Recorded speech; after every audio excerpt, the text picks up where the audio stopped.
Hello everyone, welcome back to my channel. आज हम इस चैप्टर का एनेस्थीसिया वाले चैप्टर का दूसरा पार्ट देखने जा रहे हैं। रूट ऑफ, जैसे कि हमने लास्ट वीडियो में मैंने आपको बताए थे कुछ क्वेश्चन। पहला है आयुर्वेद में किन किन को anaesthesia as a anaesthesia use किया गया था, ठीक है। दूसरा है एनेस्थीसिया का definition, analgesic, akinesis, types of anaesthesia और advantages and disadvantages of anaesthesia. आज हम बात करेंगे रूट ऑफ लोकल एनेस्थीसिया की। तो लोकल एनेस्थीसिया ट्रॉपिकली कितने मिनट तक चलता है? 5 मिनट तक चलता है, ठीक है। इंट्रामस्कुलर हम दे रहे हैं तो वो 10 मिनट तक चलेगा, 5 से 10 मिनट तक चलेगा।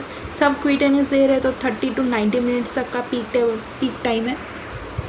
अब बात करते हैं हम इसके इंडिकेशंस और कॉन्ट्रा इंडिकेशंस के बारे में। इंडिकेशन जैसे कि किन किन को दिया जाता है, और कॉन्ट्रा इंडिकेशंस यानी कि क्या क्या कॉम्प्लिकेशंस हम देख सकते हैं। तो इंडिकेशंस में है मेजर सर्जरी में हम दे सकते हैं, ठीक है। Where skilled anaesthetist is not available, जहाँ पे अगर कोई एक्सपर्ट नहीं है एनेस्थीसिया का। एनेस्थीसिया की भी अलग से एक डिग्री होती है जो कि सर्जरी में जो सर्जन्स को असिस्ट करते हैं कि कितना एनेस्थीसिया कितने एनजी में, मतलब कितना देना चाहिए, ये उन्हें पता होता है, तो उसकी अलग से पढ़ाई है, ठीक है। अगर वो ना हो तो हम कितनी कौन सी हम लोकल एनेस्थीसिया दे सकते हैं, ठीक है। Where patient has meal recently, अगर पेशेंट ने अभी अभी खाना खाया है तो तब हम एनेस्थीसिया दे सकते हैं। कॉन्ट्रा इंडिकेशंस में देखिए, कॉन्ट्रा इंडिकेशन यानी कि कॉम्प्लिकेशंस क्या क्या हो सकती है इसमें। Sepsis, near field of injection, sepsis करने वाले हैं उस जगह में अगर कोई भी इन्फेक्शन होता है तो वहाँ पे हम नहीं लगा सकते, ठीक है। एलर्जी है, किसी को एलर्जी है किसी भी ड्रग से, वो नहीं कर सकता। सेवरल रीनल और लीवर डिजीजेस, किसी को लीवर डिजीज़ है या फिर किडनी डिजीज़ है, ठीक है, उनमें नहीं दिया जा सकता। And when patient is non cooperative, जहाँ पे पेशेंट कोऑपरेट नहीं करता है उन जगहों में हम एनेस्थीसिया नहीं देते हैं, ठीक है। अब कौन कौन से ड्रग्स यूज़ किए जाते हैं, ये क्या, प्रोकैनिन में क्या है, लो पोटेंसी होती है, इसकी ज़्यादा पोटेंसी होती नहीं है, ठीक है, और शॉर्ट एक्टिंग, कम एक्ट करता है, कम काम करता है, ठीक है। लीगोसाइसिन, intermediate potency with duration, intermediate मतलब इसकी पोटेंसी थोड़ी मीडियम है, ठीक है। ड्यूरेशन जिस हिसाब से जितने टाइम में आप दे रहे हो, ठीक है। वैसे तो आप कहाँ दे रहे हो उस पर भी डिपेंड करता है कि इंट्रामस्कुलर है या सबक्यूटेनियस है या ट्रॉपिकली आप दे रहे हो तो, ठीक है। 5 मिनट से 10 मिनट तक रह सकता है। बुपी वैक्सीन हो गया, high potency and long duration, ये हम सर्जरीज में ज़्यादा यूज़ कर सकते हैं। 3-4 घंटे की जिनकी सर्जरी होती है उनमें ये दिया जाता है। अब एक नोट दिया हुआ है, ये आप फॉर योर काइंड इंफॉर्मेशन, ठीक है। Xylocaine with adrenaline is contraindicated in fingers, toes, ears and penis. It causes spasm of end arteries to result in gangrene of these parts. ठीक है, अगर ये खतरनाक बोल सकते हो कि Xylocaine अगर हम किसी को देते हैं एड्रेनालिन के साथ, ठीक है, तो वो क्या करेगा, ये जो जहाँ भी आप दे रहे हो, फिंगर्स में दे रहे हो, टोज में दे रहे हो, ईयर्स में या फिर पेनिस में, तो ये क्या करता है, कॉज स्पाज्म यानी कि ये ब्लॉक कर देता है आर्टरीज को। तो उससे क्या होता है कि जो गैंग्रीन मतलब एक तरह से जो पार्ट है वो काम करने लायक नहीं होता, उसको काटना पड़ता है, तो it's waste of that thing. तो ये आप ना दो तो अच्छा है, ठीक है। कॉम्प्लिकेशंस क्या क्या हो सकती है, नेडल ब्रेकेज, नेडल अगर टूट जाए, जो कि नॉन कोऑपरेटिव पेशेंट में देखा जाता है, ठीक है। पेन ऑन इंजेक्शन अगर आप दे रहे हो किसी को ढंग से दिया नहीं हो तो पेन कर सकता है। बर्निंग सेंसेशन हो सकती है, पैराथीसिस हो सकता है, इन्फेक्शन हो सकता है, हेमेटोमा हो सकता है और एडेमा हो सकता है। एडेमा यानी सूजन हो सकती है, ठीक है, इन्फेक्शन हो सकता है। कितने टाइप के टाइप्स ऑफ एनेस्थीसिया अलग है। लोकल एनेस्थीसिया पढ़ रहे हैं हम, ठीक है। तो एनेस्थीसिया के टाइप जो होते हैं वो 4 होते हैं। यहाँ पे भी 4 ही है, लेकिन ये लोकल एनेस्थीसिया है, ठीक है। सरफेस एनेस्थीसिया मतलब जो सरफेस पे दिए जाते हैं। दूसरा है इनफिल्ट्रेशन एनेस्थीसिया। इनफिल्ट्रेशन मतलब फिल्ट्रेशन कर रहे हैं, तो वहाँ तब एनेस्थीसिया दिया जाता है। नर्व ब्लॉक करने के लिए एनेस्थीसिया दिया जाता है, और फील्ड ब्लॉक करने के लिए लोकल एनेस्थीसिया दिया जाता है, ठीक है। सरफेस एनेस्थीसिया, अभी इनको अलग अलग पढ़ेंगे हम, ठीक है। सरफेस एनेस्थीसिया, नाम से पता चल रहा है सरफेस एनेस्थीसिया क्या होता है। सुपरफिशियल लॉस ऑफ सेंसेशन, ठीक है। सुपरफिशियली सेंसेशंस का लॉस हो जाना इन कंजंक्शन म्यूकस मेम्ब्रेन और skin produce by direct application of local anaesthetic solutions, ठीक है। तो लोकल एनेस्थीसिया सुपरफिशियल मतलब ऊपर की जो सेंसेशन है उनको ब्लॉक करने के लिए म्यूकस मेम्ब्रेन या skin produce by direct application, जैसे कि इसमें हम ऑइंटमेंट दे सकते हैं, कोई सोल्यूशन दे सकते हैं, ठीक है। ये सरफेस एनेस्थीसिया सोल्यूशन ऑइंटमेंट्स में अवेलेबल होती है, ठीक है। इट रिवर्सिबली ब्लॉक्स, रिवर्सिबली मतलब इसको इसमें सेंसेशन वापस आ जाती है कुछ टाइम में, ठीक है। तो क्या करता है वो, ब्लॉक नर्व कंडक्शन नर्व की जो कंडक्शन है उसको ब्लॉक कर देते हैं near the site of administration जहाँ पर लगाया है, ठीक है, जहाँ पर हमें अप्लाई किया है उस जगह उस एरिया के आसपास नर्व का ब्लॉक कर देता है, नर्व की कंडक्शन को रोक देता है, ब्लॉक कर देता है by targeting free nerve endings in the dermis. और टारगेट किसको होता है, फ्री नर्व एंडिंग जो होती है डर्मिस में या फिर म्यूकस मेम्ब्रेन में, देयरफॉर प्रोड्यूसिंग टेम्परेरी लॉस। तो इससे क्या होता है, टेम्परेरी लॉस ऑफ सेंसेशन, तो इसमें टेम्परेरी लॉस होते हैं। सरफेस एनेस्थीसिया आप खुद से बना के लिख लो कि ये क्या होता है, superficial loss of surface anaesthesia आप बोल सकते हो खुद से बना के कि सुपरफिशियल लॉस होता है सेंसेशन का, कहाँ पे, जहाँ पे कंजंक्शन है म्यूकस मेम्ब्रेन का और स्किन या फिर स्किन का प्रोड्यूस किससे होता है, डायरेक्ट एप्लीकेशन से। अगर हम उसको डायरेक्टली अप्लाई करते हैं लोकल एनेस्थेटिक सॉल्यूशंस को, तो क्या करता है ये, वहाँ पे ब्लॉक नर्व कंडक्टिंग ब्लॉक कर देता है, नर्व कंडक्शन को ब्लॉक कर देता है, कहाँ पे, जहाँ पे हमने इसको अप्लाई किया है, ठीक है। और इससे क्या होता है, टेम्परेरी लॉस ऑफ सेंसेशन, ठीक है। Drugs use are xylocaine 4% solution, ethyl chlorine spray etcetera. तो ये कुछ एग्जांपल्स है, इसको आप लिखोगे तो मार्क्स मिल जाएंगे, मार्क्स अच्छे मिलेंगे, ठीक है। इट इज़ कॉमनली यूज, कहाँ पे यूज़ होता है, ठीक है। लैंजरोस्कोपी या ब्रोंकोस्कोपी, जो अगर लंग से रिलेटेड कोई अगर स्कोपी करवानी है तो वहाँ पे मतलब आप स्कोपी है तो कैमरा को हम अंदर इंसर्ट करते हैं, तो ठीक है, तो गले में कोई परेशानी ना हो इस वजह से ये अप्लाई करते हैं, सरफेस एनेस्थीसिया अप्लाई करते हैं। फिर incision on quinsy site of cystoscopy कहाँ करते हैं, किडनी में, ठीक है। यूरेथ्रल डायलेशन करनी है तो वहाँ पे भी हम इस सरफेस एनेस्थीसिया का यूज़ कर सकते हो। तो आंसर में आप ऐसे लिख सकते हो, सरफेस एनेस्थीसिया दिया रखा है, ठीक है। अब डेफिनेशन पहले वो लिखना है, डेफिनेशन है, ठीक है। वर्क्स ऑन, फिर हम फर्स्ट पॉइंट तो हम लिखेंगे डेफिनेशन कि ये है क्या, ठीक है। दूसरा है वर्क, क्या काम करता है, reversibly block nerve conduction near the side of administration by targeting free nerve endings in the dermis or mucosa, that is temporary loss of sensation in the limited area, ठीक है। अब एग्जांपल के तौर पर एग्जांपल लिख देना, xylosine 4% solution और ethyl chlorine का स्प्रे, ठीक है। यूज्ड इन, ऐसे लिखोगे, यूज्ड इन जो भी ये बताया हुआ है, bronchoscopy, laryngoscopy, incision of quinsy, cystoscopy, urethral duration. तो ऐसे अगर आप लिखोगे ना तो अच्छा प्रभाव पड़ता है। दूसरा है इनफिल्ट्रेशन एनेस्थीसिया।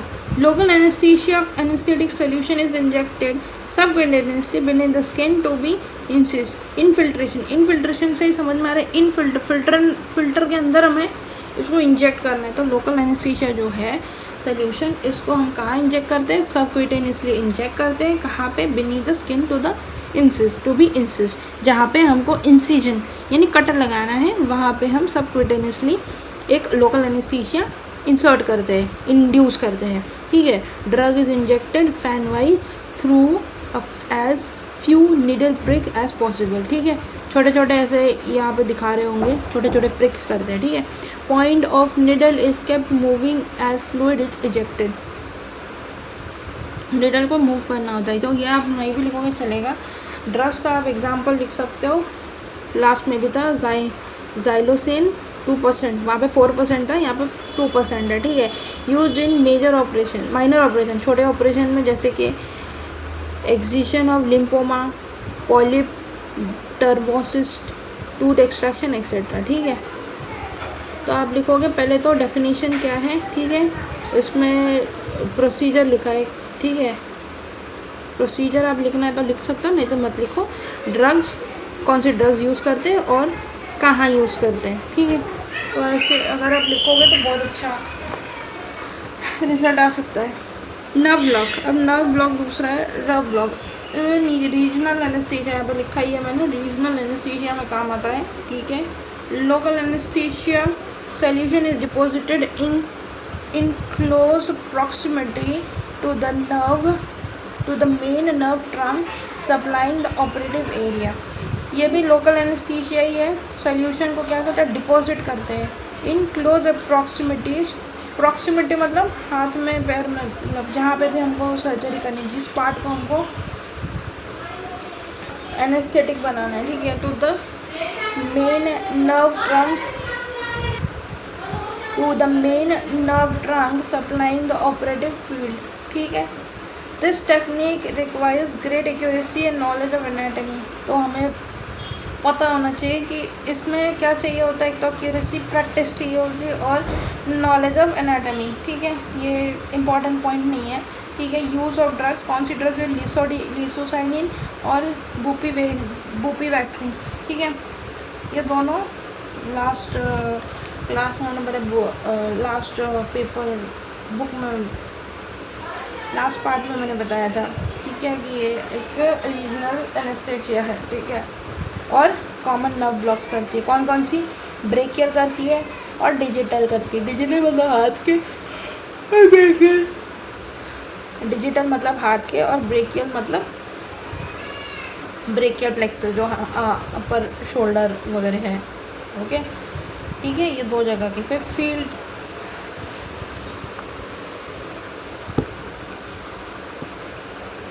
उसके बाद आती है field block. Local anaesthetic is infiltrated in circumstantial pattern around the border of the surgical field, leaving operative area undisturbed. Local anaesthesia अंदर इंसर्ट किए जाते हैं in circumferential pattern around borders पे ऑफ द सर्जिकल फील्ड, जहाँ पे हमको operate करना है उस जगह के सर्कमफेरेंस में ये एनेस्थीसिया को पुश किया जाता है, इंड्यूस किया जाता है। ठीक है। दूसरा बताया गया है use in upper paramedian mid line incision और in operation of hernia, incision of being tumour, skin and subcutaneous tissue में। ठीक है। तो सारे जो भी इसमें, ये भी 5 मार्क का क्वेश्चन आ सकता है, टाइप्स ऑफ लोकल एनेस्थीसिया। ठीक है। तो इसमें आपको एक तो पहले लिखना है कि 4 प्रकार के। ठीक है। अब उसको अलग से डिफ़ाइन करना है, तो उसमें आप लिखोगे, डेफिनेशन लिखोगे, कौन सी ड्रग यूज़ करते हैं और कहाँ यूज़ करते हैं। ये तीनों अगर आप बता दोगे ऐसे बता के, तो आपको मार्क्स पूरे मिल जाएंगे। ठीक है। ऐसे तो स्टैंडर्ड डिडक्शन होता है, बट जितना हो सके उतना आप टीचरों से लेने की कोशिश करो, बेटर रहेगा। ठीक है। दूसरा, इसके बाद आता है स्पाइनल एनेस्थीसिया या सैडल एनेस्थीसिया। अब इसका डेफिनेशन है, spinal tract are blocked by injecting local anaesthetic drug in sub arachnoid space. ये सब एराक्नॉइड स्पेस ना बहुत इम्पॉर्टेंट है, मतलब ये पार्ट अगर आप नहीं बोलोगे ना तो ये डिफाइन नहीं होते। तो सब एराक्नॉइड स्पेस जो है ये आप मेंशन करोगे या तो आप हाईलाइट कर दोगे पेपर में, ठीक है। इसके hello everyone, welcome to the channel. आज हम फर्दर पढ़ेंगे स्पाइनल एनेस्थीसिया या सैडल एनेस्थीसिया। डेफिनेशन में कहा गया है the spinal tract are blocked by injecting local anaesthetic drug in sub arachnoid space. तो स्पाइनल एनेस्थीसिया का मतलब है कि स्पाइन में एनेस्थीसिया को देना। तो स्पाइन में कहाँ, तो उसका दिया गया है कि सब एराक्नॉइड स्पेस में हमें लोकल एनेस्थीसिया को इंजेक्ट करना है, तो उसे हम कहते हैं स्पाइनल ट्रैक में सब एराक्नॉइड स्पेस में जो एनेस्थीसिया का लोकल ड्रग दिया जाता है उसको हम स्पाइनल एनेस्थीसिया कहते हैं। इसमें अब कॉन्ट्राइंडिकेशंस क्या क्या है, किन में हम नहीं दे सकते, वो है चिल्ड्रंस में सीवियर एनीमिया या डिहाइड्रेशन, जिनके बॉडी में खून की कमी है और जिन्हें डिहाइड्रेशन है उन्हें नहीं देना है। ब्लीडिंग डिसऑर्डर या थ्रोम्बोपेनिया, ब्लीडिंग डिसऑर्डर का मतलब है कि विटामिन के की कमी या क्लॉट नहीं होता ब्लड, तो उन्हें नहीं दे सकते हम। या थीनोपेनिया नहीं है, या जिन्हें सीवियर एटियोटिक स्टीनोसिस है, ठीक है। Anatomical disorders of spine, spine में कोई डिसऑर्डर है, कोई एनाटॉमिकली कोई डिसऑर्डर अगर है तो उन्हें नहीं देना है। Patient with severe abdominal distension, जो एब्डोमिनल जिनके इरिटेबल बाउल सिंड्रोम या पेट से रिलेटेड कोई भी अगर डिजीज़ है, कोई भी डिस्टेंशन है, तो ऐसे पेशेंट्स को हम नहीं दे सकते। शॉक, हाइपोक्सिया, हाइपोवोल्मिया, ठीक है। और इंक्रीज इंट्राक्रेनियल प्रेशर, ब्रेन में इंट्राक्रेनियल प्रेशर अगर डेवलप हुई है किसी को, तो ऐसे लोगों को हम स्पाइनल एनेस्थीसिया नहीं दे सकते, ठीक। नेक्स्ट है कौन सी ड्रग्स यूज़ करते हैं। सेम ड्रग ही है, लिडोसैनिन की इंजेक्शन देनी है 1 घंटे, अगर उसे 1 घंटे से ज़्यादा, 1 घंटे से कम में अगर उसे एनेस्थीसिया देना है, ठीक है, एनेस्थेटिक बनाना है, तो लिडोसिन देना है। 2 से 5 घंटे के लिए हम टेट्रासाइनिन देंगे और बुपी वैक्सीन की इंजेक्शन दे सकते हैं या फिर, ठीक है। इसके बाद आता है एडवांटेजेस और डिसएडवांटेजेस। एडवांटेजेस मतलब इस एनेस्थीसिया को हम देते हैं तो क्या उसके रिजल्ट्स आएंगे, कोई इरिटेशन नहीं होगी लंग्स में, जबकि ये ब्रोंकियोस्कोपी या लैरिंगोस्कोपी करवाते हैं तो उस केस में लंग्स में कोई इरिटेशन नहीं होगी। Less operative haemorrhage due to fall of BP. तो अगर हम स्पाइनल एनेस्थीसिया देते हैं तो ऑपरेशन में कम हेमरेज, यानी कि ब्लड जो है ब्लड कम ये होगा, कम निकलेगा, ठीक है। और क्योंकि due to fall of BP अगर लो हो जाएगा तो ब्लड की भी ब्लड निकलने की संभावना भी कम होती है, मतलब ब्लड लॉस कम होता है, ठीक है। फुल कॉन्शियसनेस, इसमें कॉन्शियसनेस तो होती है, जैसे कि हमने सी सेक्शन, अगर प्रेगनेंसी में अगर कोई सी सेक्शन करवा रहा है तो उसे पूरा ज्ञान होता है कि क्या चल रहा है, लेकिन हाँ पेन नहीं होता। तो ऐसे केसेस में हम स्पाइनल एनेस्थीसिया में कॉन्शियसनेस रहती है लेकिन पेन नहीं होता। और नो अब्जॉर्प्शन नहीं होता बॉडी में। तो अब्जॉर्प्शन अगर बॉडी में होता है तो हमने लास्ट क्लास में पढ़ा था कि उससे शॉक में चला जाता है इंसान या फिर कोमा में भी जा सकता है, ठीक है। तो इसमें हम डिसएडवांटेज की बात करें तो high incidence of post operative headache. तो इसका अगर हम हाई डोज दे दें, ठीक है, इस एनेस्थीसिया का अगर हम हाई डोज दे दें तो ऑपरेशन के बाद पेशेंट को सीवियर हेडेक हो सकता है। हाइपोटेंशन यानी कि बीपी फॉल करता है, ठीक है। और ड्यूरल पंक्चर ड्यूरल जो ब्रेन में ड्यूरा मैटर जो है वो उसका पंचर हो सकता है। मीनिंजाइटिस, ठीक है। If sterilisation is not done properly maintained, अगर स्टेरिलाइजेशन प्रॉपरली नहीं होगा तो मेनिंजाइटिस हो सकता है। Technical difficulties due to administration by inexpert. Technical कोई डिफ़िकल्टीज आ सकती है अगर सही तरह से एक्सपर्ट के हेल्प से अगर हम इस एनेस्थीसिया को नहीं देते हैं तो पेशेंट को डिफ़िकल्टीज़ या टेक्निकल डिफ़िकल्टीज़ आ सकती है। इसके बाद इंडिकेशन में देखते हैं। इंडिकेशन मतलब किन किन को हम देते हैं। तो सर्जरीज बिलो द अम्ब्लाइकस यानी लोअर एब्डोमिनल एंड पेरिनियल। मैंने बताया था कि प्रेगनेंसी के टाइम पे जो सी सेक्शन होता है उसमें हम इस एनेस्थीसिया को पुश करते हैं। इसके बाद मटेरियल्स रिक्वायर्ड की बात है, एक बार देख लेते हैं। पूछा तो सिलेबस में दिया तो है, लेकिन अगर पूछा तो आपको आना चाहिए।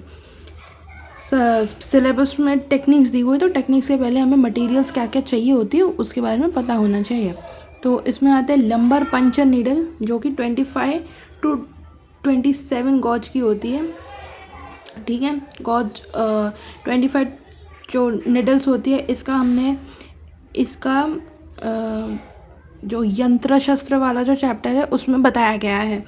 2 cc and 5 cc disposable syringe, उसमें सिरिंज की जो मेजरमेंट होती है ये भी उसी में यंत्र शस्त्र वाले चैप्टर में बताया गया है।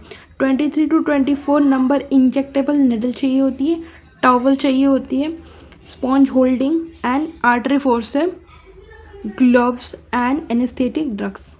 ठीक है, तो मटेरियल्स में हमें पता है कि लंबर को पंचर करने के लिए निडल चाहिए होती है, सिरिंज चाहिए होती है, निडल चाहिए होती है, टॉवल, स्पॉन्ज होल्डिंग और आर्टरी फोर्सेप को, और ग्लव्स और एनेस्थीसिया हाइजीन मेंटेन करने के लिए। इसके बाद प्री ऑपरेटिव यानी ऑपरेशन से पहले करने वाली विधि में क्या आती है, लाइट और लिक्विड फूड दिया जाता है ताकि बॉडी ज़्यादा काम ना करे। ठीक है, तो जो बहुत लाइटली जो बॉडी में पच जाए, जो अब्जॉर्ब हो जाए, वैसा खाना पेशेंट को दिया जाता है। लंबर शेविंग रीजन, तो जिस पार्ट में हम ऑपरेट कर रहे हैं तो उस पार्ट को शेव करते हैं, क्लीन करते हैं ताकि हमें कोई प्रॉब्लम ना फेस करे। हाइजीन का भी इशू रहता है, इसलिए हम उस पार्ट को क्लीन और शेव कर लेते हैं। इसके बाद डायज़ेबाम आईवी दी जाती है। ठीक है, डायज़ेबाम ताकि उसको कन्वर्जन्स ना आए। ठीक है, रिलैक्स पोजीशन में रहे, क्योंकि जब हमें ऑपरेशन करवानी हो जाए तो अक्सर पेशेंट को डर लगता है पहले तो। ठीक है, तो उस हिसाब से आईवी डायज़ेबाम दिया जाता है ताकि वो रिलैक्स पोस्चर में रहे, बीपी शूट ना कर जाए इसलिए। इसके बाद टेक्निक में देखते हैं चॉइस ऑफ पोजीशन, मतलब किस तरह से आपको ऑपरेट करना है। तो उस पोजीशन में सिटिंग है, लेटरल है और नी चेस्ट है। Okay, wash the part with antibiotic solution, Savlon या बेटाडीन से उस जिस पार्ट को आप ऑपरेट करने वाले हो उस पार्ट को आप एंटीबायोटिक सोल्यूशन से क्लीन अप कर लोगे। ठीक है, डिसइंफेक्ट कर लोगे। Patient spine is bent by assistant by holding his neck and knee together and by keeping spine at the edge of operation table in left lateral position। तो patient का जो spine है उसको थोड़ा झुकाया जाएगा असिस्टेंट के द्वारा, जिससे क्या होगा, बाय होल्डिंग हिज नेक की सहायता, नेक और नी के सहायता से पेशेंट, यहाँ पे जैसे दिखाया गया है कि पेशेंट को बेंड करा जाएगा ताकि उसकी जो स्पाइन है वो एक्सपोज हो पाए। ठीक है, तो कहाँ पे, by keeping spine at the edge of the operation table. कहाँ पे, ऑपरेशन टेबल के ऊपर, in left lateral position, left side में लेटरल पोजीशन में लेटाकर उसको असिस्टेंट क्या करेगा, नेक और नी की सहायता से उसको बेंड करेगा। ठीक है, ताकि जो स्पाइन है वो एक्सपोज हो जाए। इसके बाद put towel coverings all part except lumbar area where drug should inject. तो जिस पार्ट पे हमको ऑपरेट करना है उसी पार्ट को छोड़ के बाकी के आसपास के जो भी एरियाज़ है उसको टॉवल से हम कवर अप करेंगे। ठीक है, और हम फिर उसको इंजेक्ट करेंगे। जिस पार्ट में हमको ऑपरेशन करना है उस पार्ट को एक्सपोज करना है, बाकी अदर पार्ट्स को हम टॉवल से कवर अप कर लेंगे। इसके बाद इन एब्डोमिनल ऑपरेशंस, तो एब्डोमेन की जो ऑपरेशन होती है तो वहाँ पे कहाँ पे एनेस्थीसिया दिया जाता है, ये क्वेश्चन पूछ सकता है कि एब्डोमिनल ऑपरेशंस में किस जगह पर हमको किस जगह पर इंजेक्शन लगाया जाता है। तो इसमें है लंबर पंचर नीडल। लंबर जो पंचर हमने लास्ट पेज में जो पढ़ा था, पंचर निडल पास एट थर्ड स्पेस, तो थर्ड स्पेस में हम इसको पुश करेंगे। वाइल इन पेल्विक, अगर पेल्विक वायर लोअर लिम है तो फोर्थ स्पेस में हम पुश करेंगे।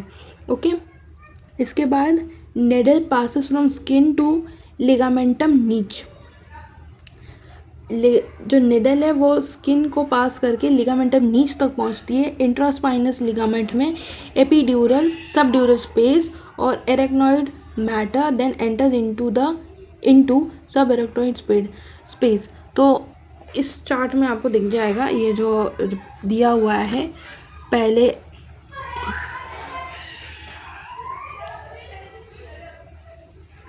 ठीक है। तो इस पहले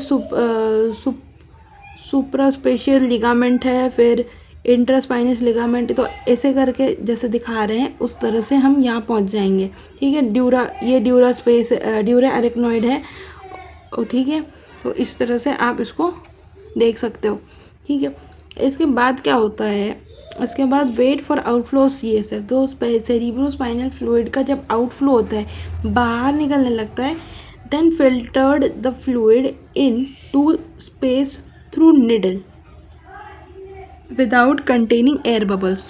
तो हम जो सिरिंज जिसमें इंसर्ट कर रहे हैं उसमें कोई एयर स्पेस नहीं होना चाहिए, ठीक है। देन इनफिल्टर, जो भी CSF बाहर आने का वेट करेंगे। अब जब बाहर निकल गया तो उसको इनफिल्ट्रेट करेंगे, फ्लूइड को फिल्ट्रेट करेंगे फ्लूइड को, और स्पेस थ्रू द निडल के थ्रू हम फ्लूइड को अंदर पुश करेंगे, ठीक है।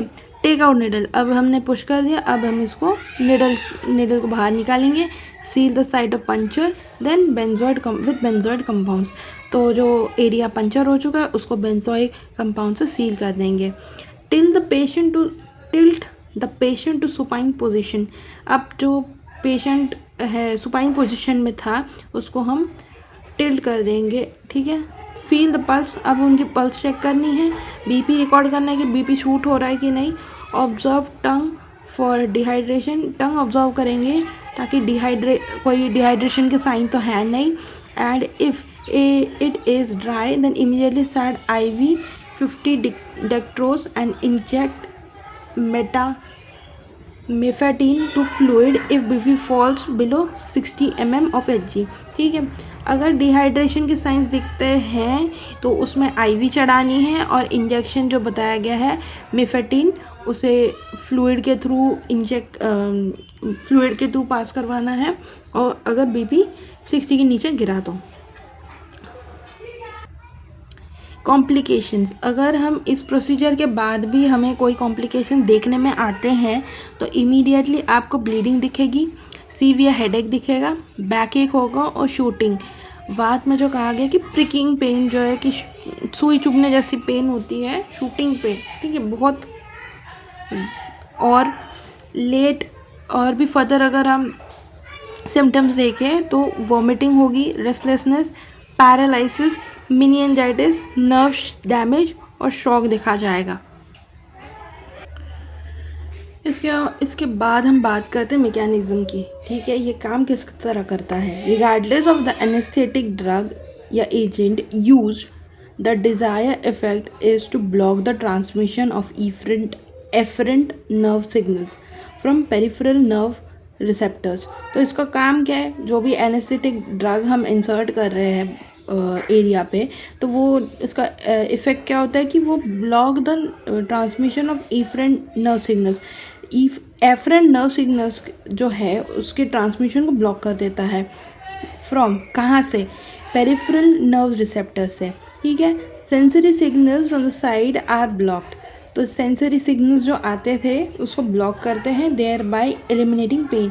तो उससे क्या होता है, अब इस प्रोसेस को करने से क्या कर रहा है, एक तो जो भी ट्रांसमिशन हो रही है उसको ब्लॉक कर रहा है, एफरेंट नर्व वाले सिग्नल्स जो आ रहे हैं उसको ब्लॉक कर रहा है, कहाँ से, पेरिफेरल नर्व रिसेप्टर से।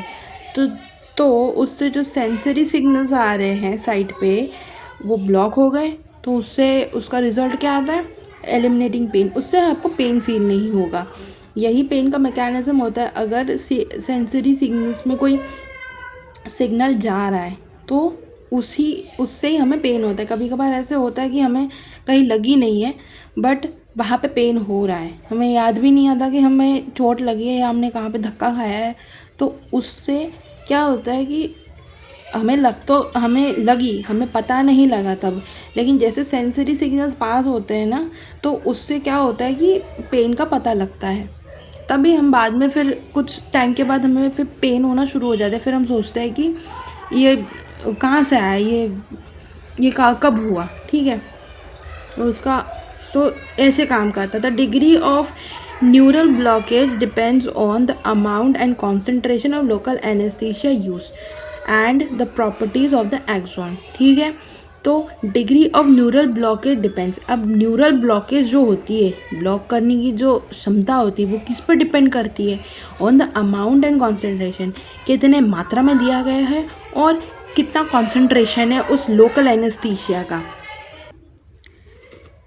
तो न्यूरल ब्लॉकेज की डिग्री कैसे पता लगाई जा सकती है, डिपेंड्स कि कितना अमाउंट में और कितना कॉन्सेंट्रेशन में लोकल एनेस्थीसिया यूज़ किया गया है और and the properties of the axon. तो एक्सॉन की प्रॉपर्टीज़ क्या है, ठीक है। जो एक्सॉन जो सेल्स है, हमारी सेल बॉडी है, उसमें एक पार्ट होता है एक्सॉन। तो एक्सॉन की प्रॉपर्टी क्या है, मतलब वो काम क्या करती है, या वो ट्रांसमिशन करती है या सेंसरी से मतलब सिग्नल्स भेजती है, तो उस हिसाब से ये डिसाइड होता है। थिन अनमाइलिनेटेड सी फाइबर्स, तो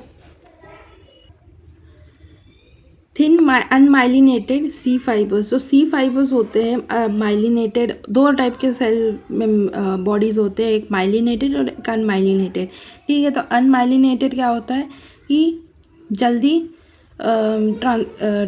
ट्रांसमिशन का नहीं, लेट ट्रांसमिशन करता है, ठीक है। तो ये फाइबर्स क्या कहते हैं, एसोसिएटेड विथ पेन और ब्लॉक फर्स्ट। जो अनमाइलिनेटेड होते हैं उनको पहले क्या करता है, अगर ये पेन से रिलेटेड है तो इसको पहले ब्लॉक किया जाता है। While thick heavily myelinated A alpha motor neurons are block last. तो अनमाइलिनेटेड पहले ब्लॉक होते हैं और माइलिनेटेड बाद में होते हैं, ठीक है। The desire result is total numbness of the area. तो इससे इसका रिजल्ट क्या होता है, हमको चाहिए क्या, एनेस्थीसिया हम दे क्यों रहे हैं, ताकि उस जिस एरिया में हम काम करें, जिस एरिया को हम ऑपरेट कर रहे हैं, वहाँ पे पेशेंट को दर्द फील ना हो। तो उसका सिंपल सा रिजल्ट है कि हमको नमनेस चाहिए उस एरिया में, ठीक है। A pressure sensation is permissible and often occurs due to incomplete blockage of the thicker A beta mechano receptors. तो प्रेशर फील हो सकता है, प्रेशर परमिसिबल होता है, ठीक है। एंड ऑफन ऑकर्स, कभी कभी प्रेशर सेंसेशन, प्रेशर फील हो जाता है पेशेंट को, ठीक है। तो उसका रीज़न क्या है, एक तो incomplete blockage of the thicker A beta cells. तो जो माइलिनेटेड ए अल्फा सेल्स है उसको लास्ट में ब्लॉक कर दिया गया, उससे क्या हुआ कि नमनेस हो गया एरिया की। अब जो प्रेशर सेंसेशंस का फील होता है कि नमनेस आई है, ठीक है, जैसे हमारे पैर जब सुन्न हो जाता है, ठीक है, तो हमें सेंसेशन नहीं आता है, ठीक है, लेकिन हमें कोई दबा रहा है या हमें कोई हिला रहा है तो उसका पता लगता है। तो वो क्योंकि ए बीटा सेल्स को ब्लॉक पूरी तरह से नहीं कर पाता है ये जो एनेस्थीसिया है, ठीक है। This allows surgical process to be performed, ठीक है।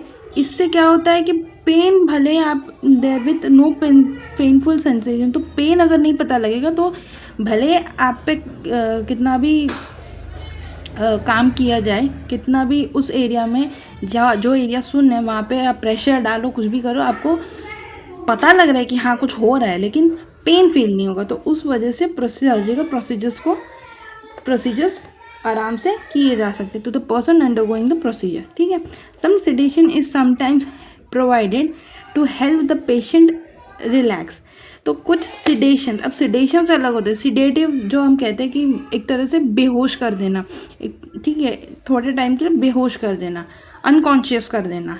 लेकिन एनेस्थीसिया में कॉन्शियस होता है पेशेंट, लेकिन उसको पेन फील नहीं होता। तो कुछ सर्जरीज होती है उनमें सिडेशन दिया जाता है, मतलब उनको बेहोश किया जाता है, sometime provided to help the patient relax. तो इससे क्या होता है कि जो प्रोसीजर है कभी कभार थोड़ी सी ऐसे खून सा हो जाता है, तो उसको वो पेशेंट देखकर डरे ना, तो उसको रिलैक्स करने के लिए समटाइम सेडेशन दिए जाते हैं। एंड पासेस द टाइम, जैसे जैसे टाइम पास होता है during the procedure, but with a successful spinal anaesthesia, ठीक है, जैसे जैसे टाइम पास होता है, बट अगर हम एक सक्सेसफुल स्पाइनल एनेस्थीसिया सर्जरी के टाइम देते हैं तो उससे क्या होता है, तो पेशेंट तो कॉन्शियस रहता है, can be perform with the patient wide awake. तो स्पाइनल एनेस्थीसिया क्यों दिया जाता है, ताकि पेशेंट कॉन्शियस में भी रहे लेकिन उसको पेन फील ना हो। अब इसके बाद है general anaesthesia. General anaesthesia is a medically induced coma and loss of protective reflexes resulting from the administration of one or more general anesthetic agents. General anaesthesia क्या, मेडिकली इंड्यूस कोमा, जो medically हम एक इंसान को coma में डाल रहे हैं, मेडिकली हम इंड्यूस करते हैं। General anaesthesia is a medically induce coma, patient को मेडिकली कोमा इंड्यूस करते हैं। And loss of protective reflexes, जो भी उसके प्रोटेक्टिव रिफ्लेक्सेस है, मतलब कोई अगर सुई चुभ गई तो अगर हाथ उठाए, ठीक है, कोई भी हम कट लगाए तो उससे दर्द हो, तो उससे उनके रिफ्लेक्सेस को लॉस करने के लिए resulting from the administration of one और मोर जनरल एनेस्थेटिक एजेंट्स, तो एक से ज़्यादा एनेस्थेटिक एजेंट्स का यूज़ करके हम जो मेडिकली कोमा इंट्रोड्यूस करते हैं, किस लिए, ताकि उसकी जो प्रोटेक्टिव रिफ्लेक्स है वो लॉस हो जाए, ठीक है, पूरी तरह से बेहोश, एक तरह से बेहोश हो जाए, ठीक है। पर्पस क्या होता है इसका, purpose general anaesthesia has many purposes including, अब इसमें आगे एनाल्जेसिक, पेन नहीं होगा, एमनेशिया, लॉस ऑफ मेमोरी होती है, इमोबिलिटी, चल फिर नहीं सकता, मोटर रिफ्लेक्सेस हैम्पर होते हैं, अनकॉन्शियस यानी कॉन्शियसनेस को लॉस कर देता है, और स्केलेटल रिलैक्सेशन, बॉडी एकदम रिलैक्स पोजीशन में चली जाती है। अब इसके दो टाइप्स है, इंटरवेनस और इन्हेलेशन। क्लोरोफॉर्म सुना होगा, तो क्लोरोफॉर्म की जो है वो इन्हेलेशन से होती है। कोई भी इंसान अगर क्लोरोफॉर्म को सूंघता है, ऐसे मूवीज़ में दिखाया जाता है जो, ठीक है, तो उसको हम इन्हेलेशन के थ्रू बोल सकते हैं कि ये एक इन्हेलेशन वाला एनेस्थीसिया है। और इंट्रावेनस जो हम इंजेक्ट करके पुश करते हैं बॉडी में, तो इन दोनों में फ़र्क है। तो इंट्रावेनस क्या होता है, इसमें कौन सी ड्रग यूज़ करते हैं ये हम देखते हैं। पेंटोथिल सोडियम 5 ग्राम इन 10 ml डिस्टिल वाटर। तो पेंटासोडियम का फॉर्मुलेशन क्या है कि सोडियम जो है 5 ग्राम सोडियम को हम अगर डिस्टिल वाटर के 10 ml में अगर हम मिक्स करते हैं तो ये बन जाता है। पेंटामाइन हेल 2 ग्राम पर kg ऑफ बॉडी वेट। और प्रोपोफोल और कॉकटेल एनेस्थीसिया। अब कॉकटेल एनेस्थीसिया क्या होता है ये हम देखते हैं। कॉकटेल एनेस्थीसिया होता है cheap, safe and best method of general anaesthesia. Cheap होता है, कम प्राइस में मिल जाता है, सेफ होता है और सबसे बेस्ट जनरल एनेस्थीसिया माना गया है। Different sedative drugs like Fortwin, Calmpose, Phenergan, Largactil injection are given in combinations of 3 और 4 इन वेरी लिटिल डोज। तो कॉकटेल एनेस्थीसिया में ये सारे ड्रग्स पाए जाते हैं, ये सेडेटिव ड्रग्स होती है, ठीक है। फोर्टोविल, कैम्पोस, फेनार्गिन और लार्गाटिल इंजेक्शन होती है। इनकी कॉम्बिनेशन दी जाती है 3 से 4 बार, वो भी बहुत कम, ठीक है। Specially in operations of short duration like circumcision, fracture reduction, D&C, vasectomy etcetera में। तो कॉकटेल एनेस्थीसिया पूछा जा सकता है, या तो वाइवा में पूछ सकते हैं कि कॉकटेल एनेस्थीसिया में कौन कौन से ड्रग्स होते हैं और कब दी जाती है, और इंट्रावेनस में कौन कौन से ड्रग्स यूज़ होती है। तो इन्हेलेशन में देखते हैं, useful in young children, needle phobia adults and in patients who are at risk of pulmonary aspiration। तो इन्हेलेशन मतलब इसमें क्या है कि निडल्स से प्रिक नहीं किया जाता है, तो ये यंग चिल्ड्रंस में दिए जा सकते हैं, छोटे बच्चों को, या फिर जिनको सुई से डर लगता है, मोस्ट सबको लगता है, मैक्सिमम लोगों को लगता है, तो उनमें इन्हेलेशन एनेस्थीसिया दी जा सकती है, और जिनको पल्मोनरी एस्पिरेशन का रिस्क होता है। ठीक है। गैशियस में आती है नाइट्रोजन ऑक्साइड, लिक्विड में आती है क्लोरोफॉर्म, इथाइल क्लोराइड, और mainly use a special apparatus called Boyle's apparatus. ठीक है। ये क्वेश्चन, ये एक MCQ पूछा जा सकता है कि इन्हेलेशन एनेस्थीसिया में कौन सा स्पेशल अपैरेटस यूज़ होता है, तो वो है बॉयल्स अपैरेटस। ये दोनों फॉर्म में आता है, गैशियस में आता है और लिक्विड में आता है। गैशियस में आता है नाइट्रोजन ऑक्साइड, लिक्विड में आता है क्लोरोफॉर्म, ईथर और ईथर क्लोराइड। ओके। अब रैपिड एक्टिंग, कौन सी मेडिसिन जल्दी एक्ट करती है? थियोपेंटोन और प्रोपोफोल, ये दोनों एक्ट करती है, और भी बाकी सारे यहाँ पे 2 का मेंशन किया, तो एग्जाम्पल में आप लिख सकते हो। स्लोअर एक्टिंग, कम स्लोली एक्ट करता है, तो केटामाइन और बेंजाडाइज़ेपाइन। ठीक है। डेंजर ऑफ इन्हेलेशन, अगर डेंजर्स ऑफ इन्हेलेशन, डेंजर मतलब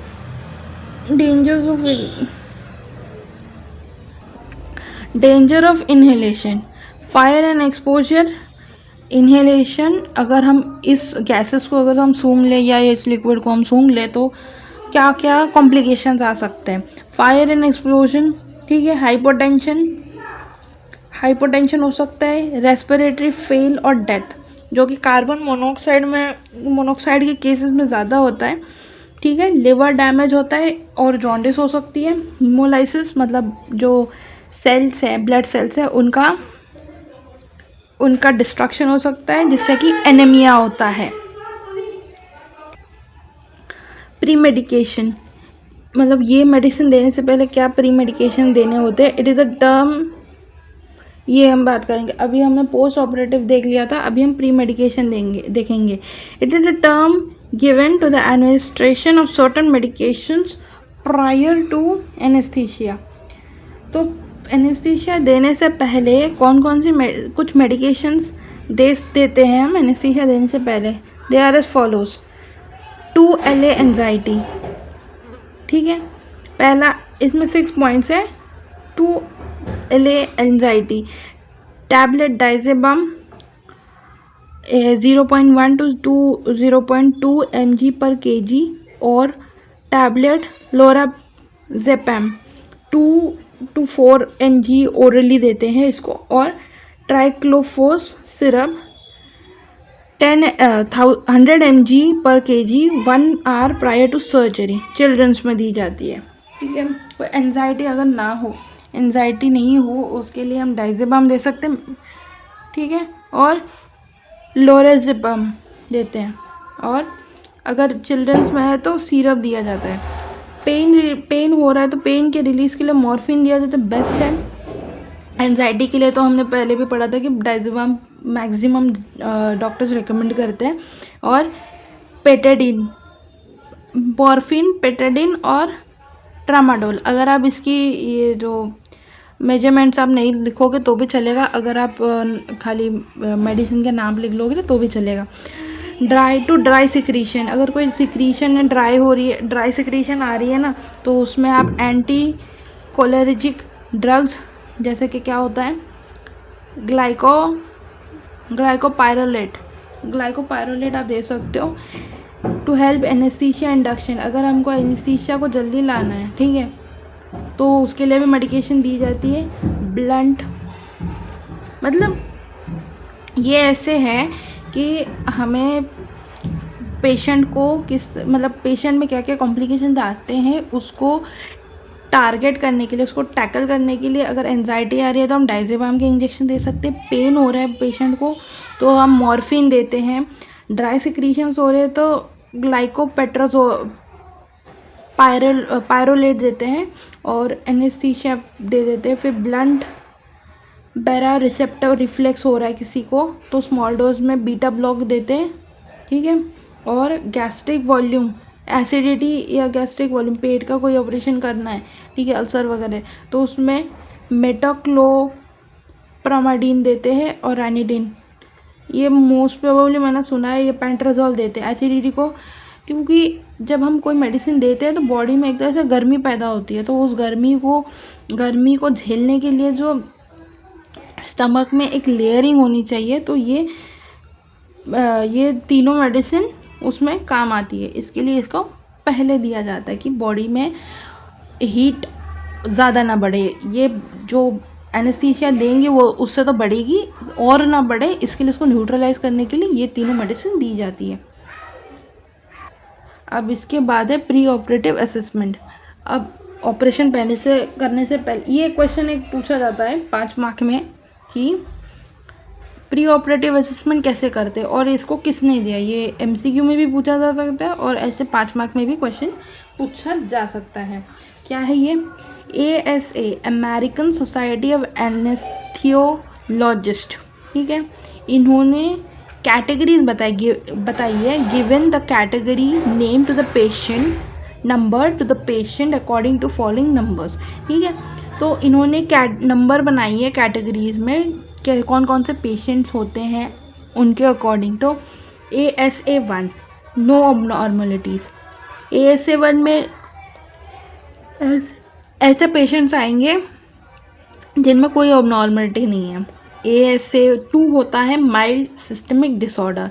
सिस्टमिक डिसऑर्डर में सारे सिस्टम्स आके रिप्रोडक्टिव, डाइजेस्टिव, रेस्पिरेटरी, सर्कुलेटरी, जो भी जितने भी सिस्टम्स हैं बॉडी में, तो उनसे रिलेटेड डिसऑर्डर को SA 2 में काउंट किया गया है।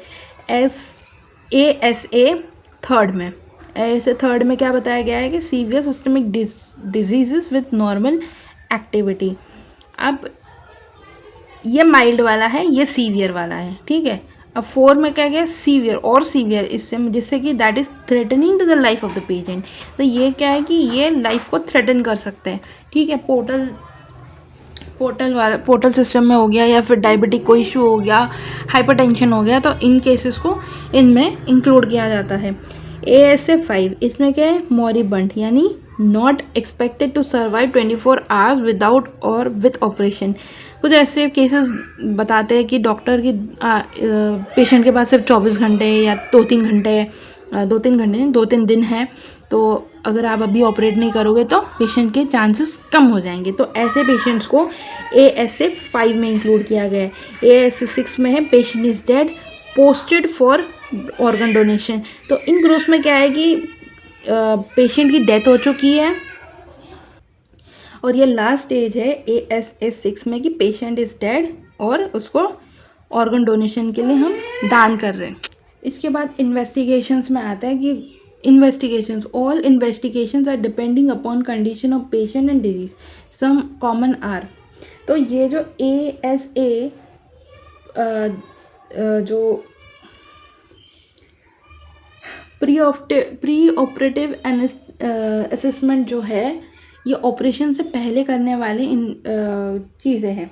तो ये तो इसका क्राइटेरिया हो गया। ASA ने जो भी हमको ग्रुप्स बताए वो क्राइटेरिया के अनुसार बताए। वो किस क्राइटेरिया के अनुसार में? तो ये क्राइटेरिया इन्वेस्टिगेशंस के बेसिस पे बताया गया है। एक है routine blood, urine routine, ESR, BT, CT, HIV 1 and 2, HBsAg, ECG और चेस्ट एक्सरे। तो ये कुछ नॉर्मली सारे ही इन्वेस्टिगेशंस आप लिख सकते हो, ठीक है। इसके बाद आती है स्टेजेस, ठीक है। किसकी स्टेजेस? जनरल एनेस्थीसिया के कौन कौन से स्टेजेस होते हैं, ये क्वेश्चन पूछा जा सकता है कि स्टेजेस ऑफ जनरल एनेस्थीसिया बताओ, ठीक है। There are 4 stages. These stages are describe by किससे? ये क्वेश्चन MCQ में पूछा जाता है, ऑर्थर MS गीडल, ठीक है। इन्होंने कब दिया था, 1937 में दिया था कि 4 स्टेजेस होती है। एक stage of analgesic, stage of surgical anaesthesia, stage of excitement या डेलीरियम और स्टेज ऑफ रेस्पिरेटरी कोलैप्स। तो जनरल एनेस्थीसिया देने के बाद क्या क्या होते हैं, क्या क्या कॉम्प्लिकेशंस आते हैं, उस स्टेज पे स्टेजेस बताए गए हैं। किसके through, Arthur Ernest Guedel. Okay, stages of analgesia. Patient moves from analgesia into amnesia. Amnesia का मतलब होता है कि लॉस ऑफ मेमोरी। तो एनाल्जेसिया क्या बताया था मैंने कि रिस्पॉन्स टू पेन नहीं हो रहा है, उसके बाद पेन नहीं हो रहा है तो वो कहाँ मूव ऑन करेगा, वो उसको लॉस ऑफ मेमोरी हो जाएगी, टू एनाल्जेसिया विद एमेंशिया। ठीक है, मतलब ऐसे टू विद एमनेशिया। तो ये दो तरफ से काम करता है कि patient moves from analgesia without amnesia. Patient को पेन होगा नहीं, पेशेंट को पेन नहीं होगा, बट एमनेशिया भी नहीं होगा। पेन होगा लेकिन एमनेशिया नहीं होगा। और कभी कभार ऐसे भी देखा जाता है कि पेशेंट को दोनों चीज़ें हो रही है। ठीक है, डल पेन, बहुत ही कम पेन होगा। Patient remains conscious, can hear and see and feel a dream like state. ठीक है, ये एक स्टेज होती है कि कौन पेशेंट जिंदा तो है, जैसे कि कोमा की स्टेज में होता है, कॉन्शियस है। ये कोमा की स्टेज हम जो प्रोबेबली हम बोलते हैं कि ये इंसान कोमा में है, ये सुन सकता है, ये फील कर सकता है। ठीक है, तो ये स्टेज है। Patient passes from consciousness to unconscious state. तो पेशेंट कॉन्शियस होने के अंदर ही, मतलब कोमा के अंदर ही अनकॉन्शियस स्टेट में भी जा सकता है। Initially there will be hyperthesia or increased response to CNS to external stimuli and later there will be analgesia। Initially शुरुआत के स्टेज में क्या होता है कि CNS का रिस्पॉन्स बढ़ जाता है कभी कभार एक्सटर्नल स्टिमुलाई को देख के, और फिर एनाल्जेसिया की कंडीशन में चला जाता है। Reflection and respiration remains normal. इनमें रिफ्लेक्सेस और रिस्पिरेशन नॉर्मल चलती है। इंडिकेशन, मतलब इसका जो इंडिकेशन मतलब किन में दिखता है, एक तो मेजर माइनर सर्जरी, छोटे छोटे सर्जरीज होती है, like tooth extraction, IND etcetera. कभी कभार आप वीडियोस देखे होंगे कि एनेस्थीसिया के बाद कुछ पेशेंट्स को पता ही नहीं है कि मतलब चल क्या रहा है या मेरे साथ हो क्या रहा है, मतलब उन्हें एग्जैक्टली पता नहीं लगता है। यूट्यूब में आप सर्च करो वीडियोस आफ्टर एनेस्थीसिया तो आपको देखने मिल जाएगा कि क्या क्या सिम्टम्स उसमें देखते हैं। तो यही चीज़ें इन्होंने डिस्क्राइब किया। अब दूसरा है कि एक्साइटमेंट हो, अब दूसरा स्टेज है एक्साइटमेंट का। Patient is characterize by excited and delirious activity. Patient is characterize by excited and delirious activities. Patient को लगता है कि वो बहुत, मतलब उसकी जो पेशेंट को देखकर लगता है कि बहुत एक्साइटेड स्टेज में, और डेलूरियस कोई ऐसे मतलब अपने ही दुनिया में घूम रहा है। Breathing and heart rate becomes erratic. Breathing और हार्ट रेट बढ़ जाती है एंड गेट स्लाइटली रिलैक्स। कभी बढ़ जाती है, कभी कम हो जाती है एकदम से। विथ इनहोरेंट स्पीच, कुछ भी बकवास बोलने लगता है, कुछ भी बोलने लगता है ऐसे। And hearing being the last sense to be lost, और last sense to lost. Subconscious and lower और cortical centers will be active, which leads to shouting, fighting and limb position। मतलब एक तरह से नशे होने के बाद जो हरकतें होती है लोगों की, उस टाइप की स्टेजेस इसमें दिखने को मिलती है कि मसल टोन इंक्रीज हो जाता है, जो में भी टाइट लॉक जो हो जाता है, कभी कभार मूवमेंट्स बहुत ही रैपिड होने लगते हैं, चिल्लाने लगता है, फाइट करने लगता है, शेर बन जाता है एक तरह से। Higher controlling centres are abolish. जो हायर कंट्रोलिंग मतलब ब्रेन काम नहीं करता इनका। Later involuntary micturition and defecation. इसके बाद क्या होता है, इनवॉलंटरी मतलब उन्हें खुद पता नहीं होता है, कभी भी उनका यूरिन पास हो रहा है या कभी भी वो स्टूल पास कर रहे हैं, तो उन्हें कोई फ़र्क नहीं पड़ता। एक तरह से ये मैं कह सकती हूँ कि जो अगर तंत्र में जो हमने D9 पढ़ा था ना, उस टाइप के स्टेज में से एक है। ठीक है, स्टेज ऑफ सर्जिकल एनेस्थीसिया। अब इसके बाद क्या होता है, स्टेज ऑफ सर्जिकल एनेस्थीसिया। इसमें पेन फील नहीं होता, वॉमिटिंग जो वो कर रहा है वो स्टॉप हो जाएगी। मसल रिलैक्स हो जाएगी, eye movement slow and then cease. उसके बाद क्या होता है, आई मूवमेंट्स पहले तो डायलेट हो जाती है, लेकिन जैसे ही एनेस्थीसिया, सर्जिकल एनेस्थीसिया के स्टेट में आ जाता है तो मूवमेंट्स लो हो जाती है और सीज यानी कि आंखें बंद हो जाती है। अभी लास्ट स्टेज में does not move when stimulated, अगर उसे हम कोई भी स्टिमुलेशन देते, कोई प्रिक कर रहा है या उसको धक्का मार रहा है तो उसको कोई होश नहीं देता। लो एंड डीप ब्रीदिंग, इसकी सांसें लो हो जाएगी। Limit this stage to go to the last stage, मतलब लास्ट स्टेज एक तरह से मरने की हालत में ये आ जाता है, ठीक है। अब इसमें सब डिवीजन है, सब डिवीजन में आ रहे हैं हम कि light anaesthesia, surgical anaesthesia, deep anaesthesia, profound anaesthesia, ये 4 प्रकार के होते हैं। अब इनके फर्दर डिस्कशन देखते हैं। Respiration is regular, full, deep and थोरैको abdominal. Light anaesthesia में क्या होता है, रेस्पिरेशन रेगुलर रहती है, फुल रहती है, डीप रहती है और थोरैको एब्डोमिनल में, ठीक है। रोविंग आई बॉल्स, घूमती रहती है आई बॉल्स, मतलब वर्किंग कंडीशन में होते हैं, नॉर्मली वर्क करती है। Eyelids reflux is loss, eyelid मतलब पलकों की जो मूवमेंट होती है वो कम होने लगती है। स्वॉलोइंग रिफ्लेक्स डिसअपियर, निकलने की शक्ति कम हो जाती है। Incomplete relaxation of skeletal muscle, पूरी तरह से रिलैक्स नहीं होता, ओके। अब इसके बाद है surgical anaesthesia. Eye balls are fix, eye balls fix रहती है। लैरेंजियल रिफ्लेक्सेस लॉस्ट हो जाती है। Corneal reflexes disappears. Gradually depression of respiration, adequate relaxation of skeletal muscle. Surgical anaesthesia last anaesthesia दी जाती है। लास्ट एनेस्थीसिया मतलब कोई अगर बड़ी मेजर सर्जरीज करनी है तो वहाँ पे सर्जिकल एनेस्थीसिया दिया जाता है। तो उसमें क्या होता है, आई बॉल्स फिक्स हो जाती है, लैरेंजियल रिफ्लेक्सेस ख़त्म हो जाती है, कॉर्नियल रिफ्लेक्सेस जो आंखों पलके का जो मैकेनिज्म है वो कम हो जाता है, रेस्पिरेशन भी थोड़ा लो हो जाता है और रिलैक्सेशन मसल्स का पूरी तरह से हो जाता है। Deep anaesthesia, diaphragmatic respiration persist but there is progressive intercostal paralysis. तो डीप एनेस्थीसिया अगर हम देते हैं तो डायफ्रामेटिक जो रेस्पिरेशन होती है वो परसिस्ट करती है, बट देयर इज़ प्रोग्रेसिव, लेकिन वो प्रोग्रेसिव मतलब ज़्यादा होती है, बढ़ जाती है, और इंटरकोस्टल पैरालिसिस दिखा जाता है। प्यूपल्स डायलेट रहती है, लाइट रिफ्लेक्सेस एबॉलिशेस, रिफ्लेक्सेस कम हो जाती है, बीपी गिरने लगता है। Increase abdominal respiration, abdominal respiration दिखाई नहीं देता है। Abolition of papillary corneal reflex, वही मैंने कहा कि पलकों का मूवमेंट कम हो जाता है।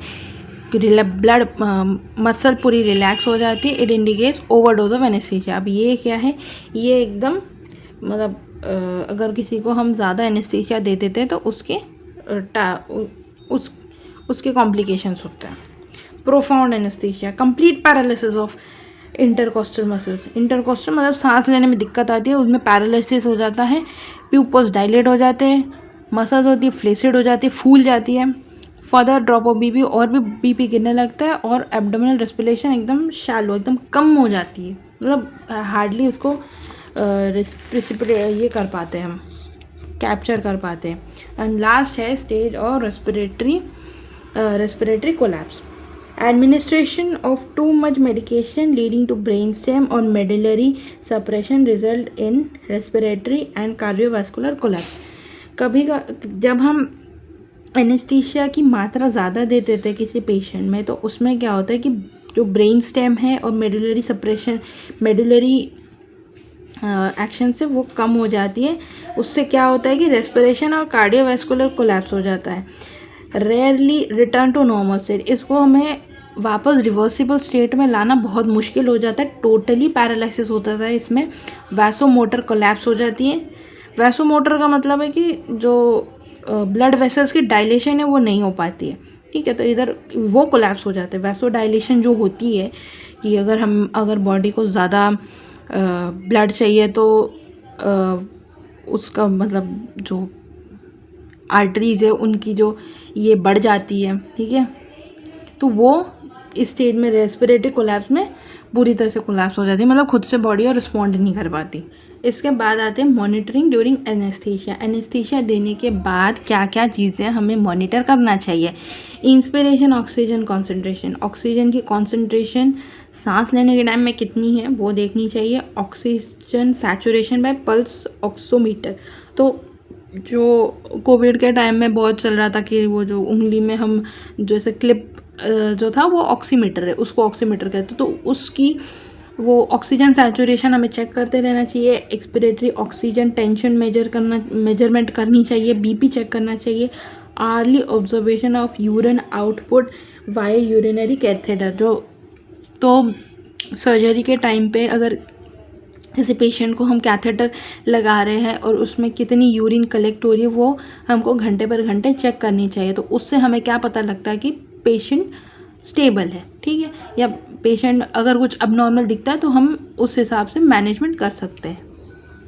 इसके बाद आता है airway management during the state of general anaesthesia. General anaesthesia देने के बाद patient is unable to maintain spontaneous respiration. Patient के लिए थोड़ा मुश्किल रहता है कि ये स्पॉन्टेनियस मतलब जो उसकी रेगुलर हार्ट बीट है या ब्रीदिंग रेट है वो अचीव कर पाए and requires support bye there anaesthesiologist, ठीक है। तो एनेस्थीसियोलॉजिस्ट जो होता है, जो एनेस्थीसिया का स्पेशलिस्ट होता है, वो उसकी हेल्प की ज़रूरत होती है आफ्टर एनेस्थीसिया देने के बाद कि पेशेंट किस तरह से खुद को मैनेज करे, या अगर उसे कोई तकलीफ़ आ रही है तो किस तरह से उसको मैनेज किया जा सके। To maintain an open airway and regulate breathing,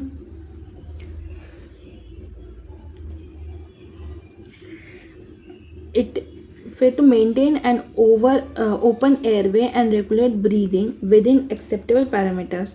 तो ये एनेस्थोलॉजिस्ट जो है उसकी एक ड्यूटी रहती है कि जो एयर सर्कुलेशन हो रही है वो होती रहे ताकि पेशेंट को सांस लेने में तकलीफ ना हो।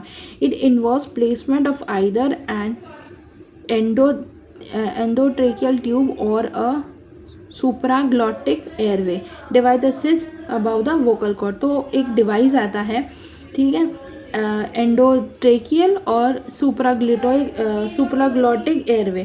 तो ये कहाँ लगाया जाता है? वोकल कॉर्ड्स के ऊपर लगाया जाता है, ठीक है। ये पूछ सकता है, एमसीक्यू में पूछ सकता है कि कौन से एयरवे मैनेज करने के लिए कौन सी डिवाइस यूज़ की जाती है, ठीक है।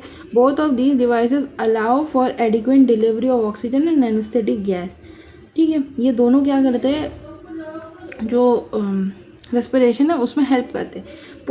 Positioning of tongue and jaw, तो अभी इससे हम क्या पता लगाते हैं कि anaesthetist thrust the jaw forward for behind the temporomandibular joint, thereby lifting the tongue of the posterior pharyngeal wall, which may also be achieved by inserting an artificial oropharyngeal airway such as the girdle. The anesthetic gas are given through a face mask, ठीक है। Complications, हाँ ये complications और manage mode of action पूछ सकते हैं और कौन कौन से ड्रग्स यूज़ करते हैं जनरल एनेस्थीसिया में, ये आपको पता होना चाहिए। कॉम्प्लिकेशंस इंपॉर्टेंट है, ये भले आप ये दोनों आप भले स्किप कर दो, लेकिन कॉम्प्लिकेशंस और मैनेजमेंट आपको पता होना चाहिए। तो इसमें complication myocardial depression and cardiac arrest, patient को कार्डियक अरेस्ट हो सकता है, हाइपरटेंशन हो सकता है, लैरेंजियल और ब्रोंकियल स्पैज्म हो सकता है, कार्डियक एरिथमेटिक मतलब हार्ट बीट लो हो जाती है, respiratory failure, acute respiratory distress syndrome, hypoxia होती है, न्यूमोथोरैक्स होता है और हाइपोथर्मिया हो सकता है। मोड ऑफ एक्शन किस तरह से काम करती है, ड्रग्स दिया है हमने, ये क्या किया, डिप्रेशन ऑफ सेल सेंटर पे इसने काम डिप्रेस किया इसको, उससे क्या हुआ, अनकॉन्शियसनेस आई है, उससे सेंसरी लॉस हो गई, मोटर लॉस हो गई और मसल रिलैक्स हो गया, ठीक है। मोर यूज ड्रग्स, अगर ज़्यादा ड्रग्स यूज़ किया तो क्या होता है, fully depression of brain cells. Brain को ही हमें एक तरह से, कि ब्रेन से ही सारा काम होता है, ब्रेन ही सारे हमको सेंसेस या सारे सिग्नल भेजते, तो उसी को हमको डिप्रेस करना, यही मेन मैकेनिज़्म होता है एनेस्थीसिया का। तो हमने ज़्यादा इस्तेमाल किया तो उससे क्या हुआ, ब्रेन सेंटर जो है पूरी तरह से डिप्रेस हो गया, अगर ज़्यादा दे दिया तो ये ज़्यादा वाला है, ठीक है, तो उससे क्या होता है, रेस्पिरेटरी फेल होता है और डेथ हो सकती है पेशेंट की। तो अगर आपको पूछे कि क्या मैकेनिज्म है तो दोनों लिख के आ सकते हो। और ये कॉमन है कि क्लोरोफॉर्म कितने टाइम में काम करती है, क्या क्या काम क्या क्या इसके ये है, ये भी आप एक बार पढ़ सकते हो। कॉमन ड्रग्स है क्लोरोफॉर्म में 1 से 5 मिनट में लॉस ऑफ सेंसेशन हो जाता है, रेस्पिरेटरी सिक्रीशंस बढ़ जाती है, decrease temperature, BP, heart rate, function of liver and blood supply of kidney, ये सारी चीज़ें डिक्रीज हो जाती है। इंक्रीज क्या होती है, रेस्पिरेशन सिक्रीशन इंक्रीज होती है, और डिक्रीज बीपी, हार्ट रेट और लिवर के फंक्शंस, ब्लड सप्लाई इंक्रीज हो जाती है, डिक्रीज हो जाती है। इसके बाद है nitrogenous oxide N2O, laughing gas, जिसको डेंटिस्ट लोग बहुत यूज़ करते हैं, डेंटल में यूज़ किया जाता है। तो लाफिंग गैस, इसका एक्शन होता है 1 से 2 मिनट में। कलर और सिलेंडर में कौन सा कलर होता है, black body with blue shoulder.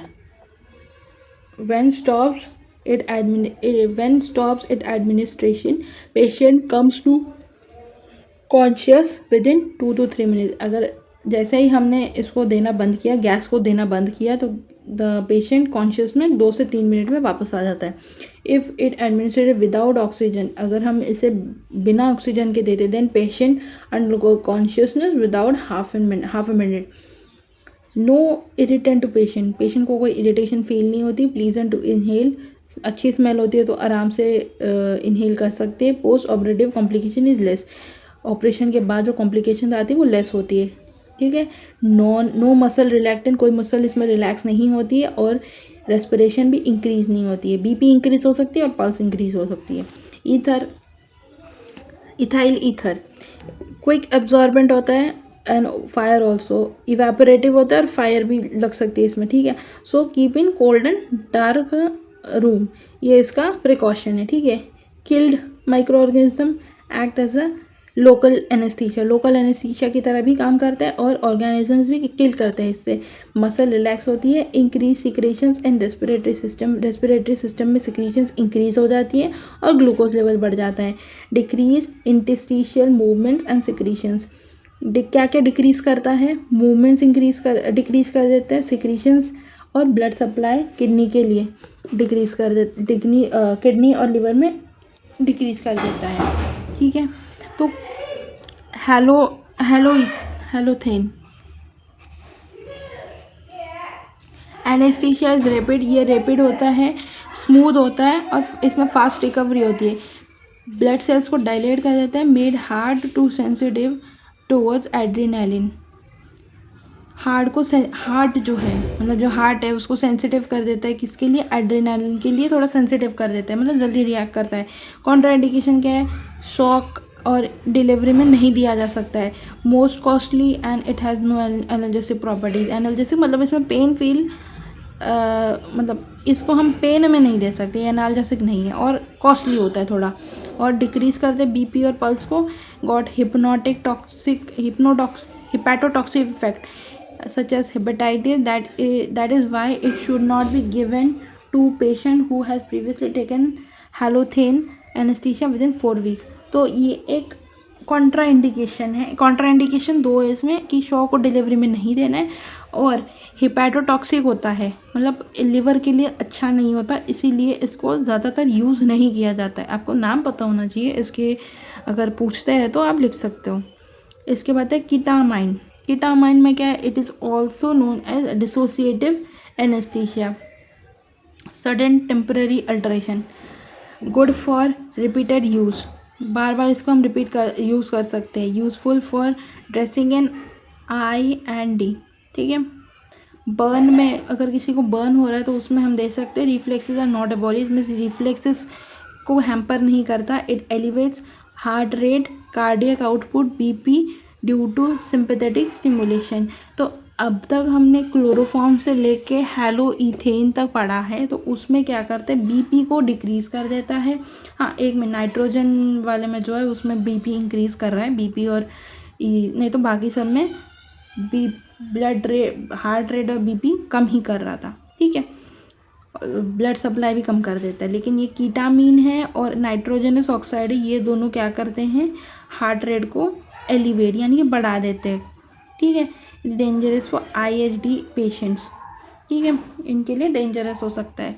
तो ये रहा हमारा एनेस्थीसिया का चैप्टर ख़त्म होता है। तो इनमें काफ़ी चीज़ें आपको एज़ पर सिलेबस जो मुझे ठीक लगा, जो मुझे लगे कि क्वेश्चंस आ सकते हैं, मैंने आपको वो बताए हैं। अगर 10 मार्क का क्वेश्चन अगर इसमें से एक्सपेक्टेड है तो पूरा एक एनेस्थीसिया और उनके टाइप्स पूछे जा सकते हैं। और ये जो एनेस्थीसिया में जो ड्रग्स यूज़ करते हैं इनमें MCQs पूछे जा सकते हैं, ठीक है। नेक्स्ट क्लास में हम आगे फर्दर चैप्टर्स को हम डिस्क्राइब करेंगे। Thank you.